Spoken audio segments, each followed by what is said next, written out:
বাংলাদেশ ভয়াবহ লোডশেডিংয়ের কবলে পড়তে যাচ্ছে। বন্ধুরা, ডক্টর ইউনূস সরকারের সবথেকে বড় চ্যালেঞ্জের মুখোমুখি হতে যাচ্ছে এখন বিদ্যুৎ খাত নিয়ে। দিন যত যাচ্ছে ততই দেশে বিদ্যুতের চাহিদা বাড়ছে, কিন্তু বিদ্যুৎ উৎপাদন করতে পারছে না। এখন বিদ্যুৎ কেন উৎপাদন করতে পারছে না বা কী কারণে বিদ্যুৎ উৎপাদন করতে পারছে না, সেই বিষয়ে আজকের ভিডিওতে তুলে ধরবো, তাই ভিডিওটি কন্টিনিউ করবেন। বন্ধুরা, বিদ্যুৎ উৎপাদনের কয়েকটি মাধ্যম রয়েছে: গ্যাস, তেল এবং কয়লা। পাশাপাশি আমরা ভারত থেকে যে বিদ্যুৎ আমদানি করে থাকি আদানি গ্রুপ, এই আদানি গ্রুপ এখন ঠিক মতন বাংলাদেশে বিদ্যুৎ সাপ্লাই দিতে পারছে না। তার পিছনে কারণ হচ্ছে কয়লা। কারণ আদানি গ্রুপ কয়লা ভিত্তিক বিদ্যুৎ উৎপাদন করে থাকে, তারাও এখন কয়লা আমদানি করতে পারছে না। এবং এই যে কয়লা আমদানি করতে পারছে না, তার মূল কারণ হচ্ছিল রাশিয়া ইউক্রেনের যে বিষয়টা চলছে, এই কারণে। পাশাপাশি বাংলাদেশে এখন তেল, গ্যাস এবং কয়লা, আর সব থেকে বড় যে বিষয়টা সেটা হচ্ছিল ডলার সংকট। ডলার সংকটের কারণে এখন বাংলাদেশ তেল, গ্যাস এবং এই বিদ্যুতের যে যত জিনিসগুলো রয়েছে এগুলো আমদানি করতে পারছে না।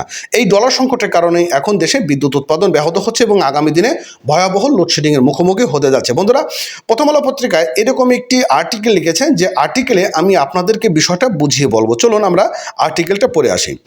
বিদ্যুৎ কেন্দ্রের জন্য প্রয়োজনীয় জ্বালানি সরবরাহ পাওয়া যাচ্ছে না এবং বৈদেশিক মুদ্রা ডলার জোগাড় করতে না পারায় বিল বকেয়া পড়েছে এবং এর ফলে গরম বাড়লে চাপ পড়েছে বিদ্যুৎ বিভাগের এবং চাহিদা মতো বিদ্যুৎ উৎপাদন করতে পারছে না তারা। জ্বালানি ও ডলার সংকটে লোডশেডিং পরিস্থিতি আরও খারাপ হচ্ছে এবং বৃষ্টি হলেও পরিস্থিতি উন্নত হতে পারে। মানে কিছুটা যদি বৃষ্টি হয় তাহলে বিদ্যুতের যে একটি ভয়াবহ লোডশেডিংয়ের কথা আমরা চিন্তা করছি, সেটা কিছুটা হলেও নিরাশ হবে। এবং বিদ্যুৎ সরবরাহের সঙ্গে যুক্ত সংস্থাগুলো দায়িত্বশীল সূত্র বলেছে যে সোমবার রাতে ২৫০০ মেগাওয়াট বিদ্যুতের লোডশেডিং হয়েছে। গ্যাস সরবরাহ বাড়েনি এবং আদানি বিদ্যুৎ কেন্দ্র থেকে কম সরবরাহ হচ্ছে। এর জন্য যান্ত্রিক ত্রুটির কারণে বন্ধ হয়ে গিয়েছে বড়পুকুরিয়ার বিদ্যুৎ কেন্দ্রের সবগুলো ইউনিট। দেখুন, বড়পুকুরিয়া থেকে আমাদের যে বিদ্যুৎ উৎপাদন হয়, এই বিদ্যুৎ উৎপাদনের যে যান্ত্রিক যন্ত্রগুলো দিয়ে বিদ্যুৎ উৎপাদন হয়, এই সবগুলো ইউনিটে নষ্ট হয়ে গিয়েছে, মানে বন্ধ হয়ে গিয়েছে। অর্থাৎ বড়পুকুরিয়া থেকে যে আমরা যে পরিমাণ বিদ্যুৎ পেতাম প্রায় ৩০০০ মেগাওয়াট এরকম, সেটি এখন বন্ধ হয়ে গিয়েছে। এবং গতকাল মঙ্গলবার ৩০০০-এর উপর মেগাওয়াটের কাছাকাছি বিদ্যুতের লোডশেডিং হয়েছে। খুবই সেন্সিটিভ একটা বিষয় কিন্তু হয়ে দাঁড়িয়েছে। এবং দেশের বেশি বিদ্যুৎ উৎপাদন হয় হচ্ছিল গ্যাস ভিত্তিক বিদ্যুৎ কেন্দ্র থেকে। গ্যাস এবং বিদ্যুৎ উৎপাদনের সক্ষমতা আছে প্রায় ১২,০০০ মেগাওয়াট এবং প্রয়োজনীয় সময় আগে ৬,০০০ মেগাওয়াট বিদ্যুৎ উৎপাদন হয়েছে। এখন পর্যন্ত ৫,০০০ মেগাওয়াটের বেশি উৎপাদন করা যাচ্ছে না। আর পিডিবি বলেছে যে দিনে ১২০ থেকে ১৩০ ঘনফিট গ্যাস সরবরাহ যাচ্ছে।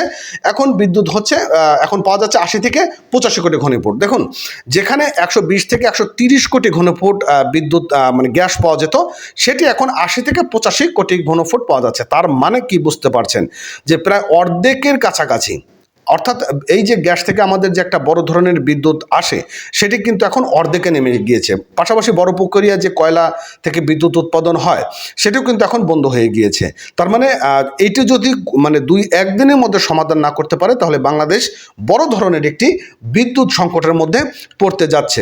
এবং কক্সবাজার মহেশখালী দুটি ভাসমান এলজিনি টার্মিনালের মাধ্যমে দিনে গ্যাস আসে ১২০ কোটি ঘনফুট এবং সাবটিমে এলডিমি টার্মিনাল থেকে আসে ২৭ মে থেকে বন্ধ হয়ে গিয়েছে আর কি। এতে সরবরাহ হচ্ছে ৬০ কোটি ঘনফুট। অর্থাৎ যেখানে ১১০ কোটি ঘনফুট আমাদের গ্যাস আসে, সেখানে আমাদের আসছে কত? ৬০ কোটি ঘনফুট। অর্থাৎ প্রায় অর্ধেকের কাছাকাছি, অর্ধেকই বলা চলে, অর্ধেকের বেশি। তো এই যদি পরিস্থিতি হয়, তাহলে আগামী দিনে কিন্তু আমাদের বড় একটি লোডশেডিংয়ের মধ্যে পড়তে যাচ্ছে। এবং ডক্টর ইউনূস সরকার এটা কীভাবে সামাল দেবে, সেটি এখন দেখার ব্যাপার রয়েছে। ভালো থাকবেন, সুস্থ থাকবেন, চ্যানেলটি সাবস্ক্রাইব করবেন।